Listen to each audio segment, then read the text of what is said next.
Good evening and welcome to Poland Daily. I'm Natalia Moczulska and this is the news. This morning, unjustified use of radio stop signals on the rail network was reported in 3 Polish provinces. Similar incidents have occurred in recent days in various regions of Poland. A total of 25 trains were stopped as a result of unauthorized use of the radio stop signal, with the average delay of about 7 minutes. All cases have been reported to the relevant services, whose task is to determine the circumstances. Currently, the rail network in Poland is passable. Railroad lines are constantly monitored, and a special team composed of representatives of the infrastructure manager and carriers is in place to ensure smooth communication in case of difficulties on the network. Each use of a radio stop signal is verified by the infrastructure manager. In case of suspected unjustified use of the signal by outsiders, the relevant services are informed. Który w przypadku wystąpienia utrudnień na sieci ma zapewnić sprawną komunikację. The prosecutor brought charges against the suspects under 2 articles of the Criminal Code.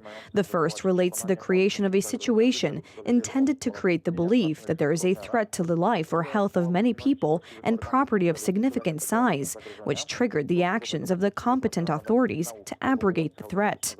This occurred through the unauthorized transmission of signals from triggering an automatic train stop. The second charge relates to the introduction of an imminent danger of a catastrophe in land traffic, which was related to the automatic and sudden stopping of several frightened passenger trains. The acts charged against the suspects carry penalties of up to 8 years in prison.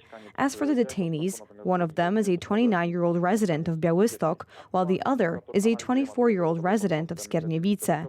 Currently, the prosecutor is analyzing the evidence in order to decide on preventative measures. And due to the best interest of these proceedings, we are not providing more information about the case at this stage.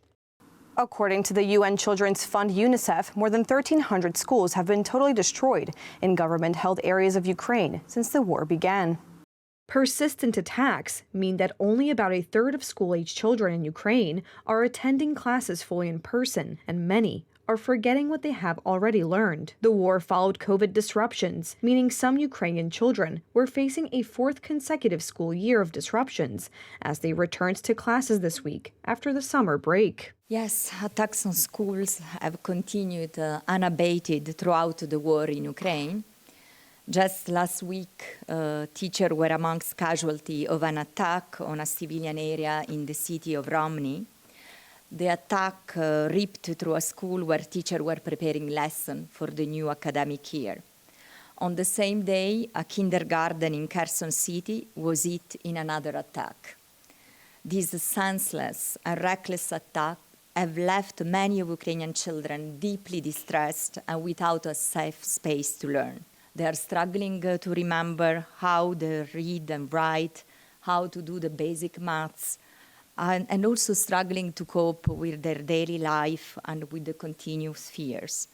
Up to 57% of teachers report a deterioration in student Ukrainian language ability.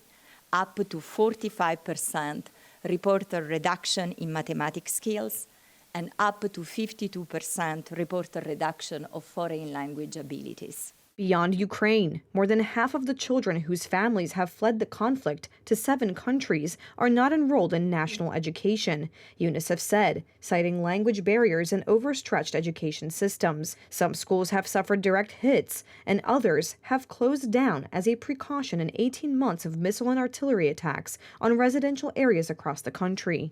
Around half of Ukraine's teachers have reported a deterioration in students' abilities in language, reading, and mathematics. They have also missed out on the sense of safety and friendships that school can provide to those enduring war.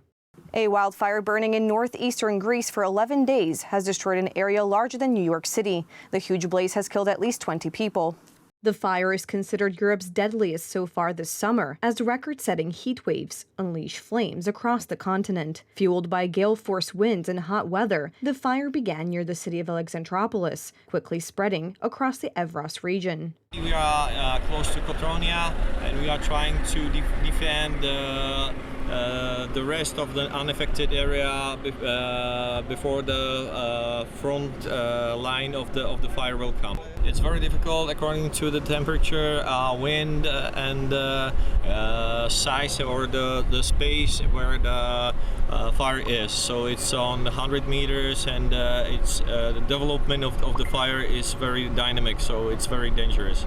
The head of conservation at the World Wildlife Fund in Greece, Panagiota Maragou, said at least 30% of Daria National Park had been destroyed in the fire. But we see in the case of Daria and in the case of the Evros fire in general, one of the biggest fires that ever erupted in Greece and one of the biggest fires in Europe, is that a system that relies exclusively on suppression of fires is not working. Because of its very high biodiversity, the National Park of Daria was one of the most important protected areas in Greece and also in Europe, perhaps also on an international scale.